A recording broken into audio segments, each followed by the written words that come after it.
प्रणाम। महाराज जी, आपका एक प्रश्न है, ये काफी बच्चों का भी प्रश्न है महाराज जी। फ्यूचर को लेके बहुत चिंता होती है कि 5 साल बाद क्या होगा, जब मैं नौकरी अगर लगेगी नहीं होगा। महाराज जी कुछ चीजें हमारे कंट्रोल में ही नहीं होती महाराज जी, ऐसे में मन को दिमाग को कैसे स्थिर रखें? देखो, कल की चिंता ना जब भजन करोगे तो कल की चिंता का भाव खत्म हो जाएगा। ना कोई फीस है, किसी से किसी तरह की कोई फीस, और ना कभी ऐसे मांगना है। जिस हम परमात्मा की शरण में है, वो जब इतने बड़े हमारे परिकर को पोषण कर रहा है, तो तुम्हारा पोषण क्यों नहीं होगा? तुम कल के लिए चिंतित क्यों हो? क्योंकि तुम्हें परमात्मा का आश्रय नहीं स्वीकृत है, तुमने भगवान को अपना मालिक नहीं माना। तो फिर जैसे जहाज ना हो और तैरना ना आता हो, फिर नदी में उसकी हालत क्या होगी, समुद्र में हालत क्या होगी उसकी? वैसी हालत है आप लोगों की।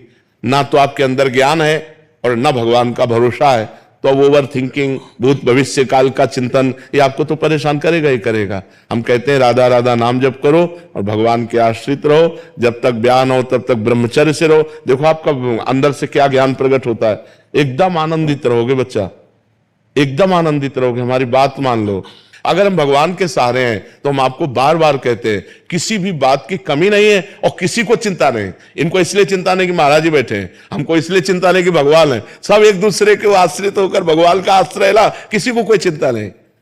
आप चिंतित क्यों हो रहे हैं अपने लिए, परेशान क्यों हो रहे हैं? हम कहते हैं आप ब्रह्मचर्य रह के देखो और नाम जप करो, बड़ी बड़ी विपत्तियों को रौंद के न निकल जाओ। तो हमसे बताओ, ब्रह्मचर्य वो पावर है जो आपकी सोच को पॉजिटिव करता है, लोग समझ नहीं पा रहे। और ब्रह्मचर्यहीनता जहां जैसे जैसे आती जाएगी, आपकी सोच निगेटिव होती चली जाएगी। निगेटिव सोच ही मृत्यु है और पॉजिटिव सोच ही जीवन है। अगर हमारा पॉजिटिव चिंतन है तो हम बहुत आनंदित रहेंगे दुख में भी, अगर निगेटिव चिंतन है तो सब सुविधाएं हैं लेकिन हम परेशान रहेंगे। अगर हम आज दहाड़ रहे हैं तो भगवान की शरण में और ब्रह्मचर्य से हैं, उससे हम दहाड़ रहे हैं, भगवान की शरण में और ब्रह्मचर्य से। वही तुम्हें सब नौजवानों को कहते हैं, तुम थोड़ा जिसे निकालने में इतना आनंद समझते हो उसको रोक के तो देखो, बहादुर बन जाओगे, माया पर विजय प्राप्त कर लोगे, हर विपत्ति हर संकट को रौंदने की सामर्थ्य आ जाएगी। धर्म से चलो, पवित्र आचरण करो, क्यों भविष्य की चिंता करते हो? वर्तमान को संभालो। वर्तमान सही है तो तुम्हारा भूत भी पवित्र हो जाएगा और भविष्य भी मंगलमय हो जाएगा। वर्तमान गलत हो गया, भूत भविष्य की चिंता में मिनट को खो दिया।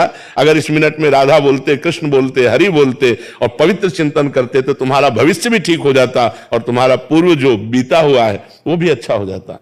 इसलिए नाम जप करो और ब्रह्मचर्य की तरफ कोई देख ही नहीं रहा, कोई नहीं देख रहा, बस जीवन का सुख समझ रहा ब्रह्मचर्य को नष्ट करना। नए नए बच्चे समझ रहे हैं जितना ब्रह्मचर्य को नष्ट कर लो उतने सुख भोग लो, ये तुम्हारे जीवन का नाश है। ब्रह्मचारी रहो, जब परिपक्व ब्रह्मचर्य हो जाए 20-22 के बाद, जब ब्याह हो, फिर गृहस्थी में संयोग करो, कुछ नहीं बिगड़ सकता। ब्रह्मचर्य नष्ट कर 12-12 वर्ष के बच्चे जैसे ब्रह्मचर्य नष्ट कर रहे हैं, अब ये 22-24 तक पहुंचते पहुंचते ये सब फ्यूज हो जाएंगे, इनके अंदर सामर्थ्य ही नहीं रहेगी कि वो गृहस्थी के लायक रहे। हमारी बात को लिख ले, कागज में लिख ले, चाहे दिमाग में लिख ले। अगर धर्म से चलोगे तो तुम कम से कम संसारिकता का भी तो निर्वाह कर पाओगे, नहीं तो संसारिकता का निर्वाह नहीं कर पाओ। अरे नए बच्चे तो ऐसे टमाटर जैसे रखे होने चाहिए गाल और चेहरा। ब्रह्मचर्य का मतलब क्या होता है? अब ब्रह्मचर्य नहीं तो बुझे बुझे से रखे हैं, अब वही नूडल खाएं वो हाँ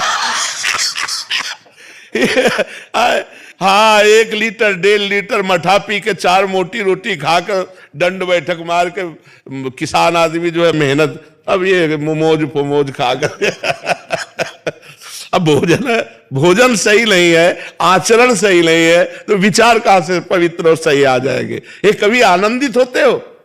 एकांत में चिंतन करके कभी आनंदित होते हो? कभी नहीं। एकांत में चिंतन करके और डिप्रेशन में पहुंचोगे। क्यों? भगवान का चिंतन नहीं। जब हम एकांत में होते, अपने प्रभु से होते, तो हृदय में आनंद की उफान आती है, आनंद की उफान। अब जब आप एकांत होते हैं तो आप गहरी चिंतन करते हैं भूत भविष्य का, गहरा चिंतन करते हैं धन का, गहरा चिंतन करते हैं क्या होगा, तो आप परेशान हो जाते हैं। अगर वर्तमान में भगवान का चिंतन, तो जैसे पूरी सृष्टि भगवान चला रहे हैं ऐसे आपको चलाएंगे। आप देखो तो भगवान के भरोसे तो होके देखो, कितना आनंद है, कितना मंगल है। खूब नाम जप करो, चरित्र पवित्र रखो, फिर आनंद हो जाएगा।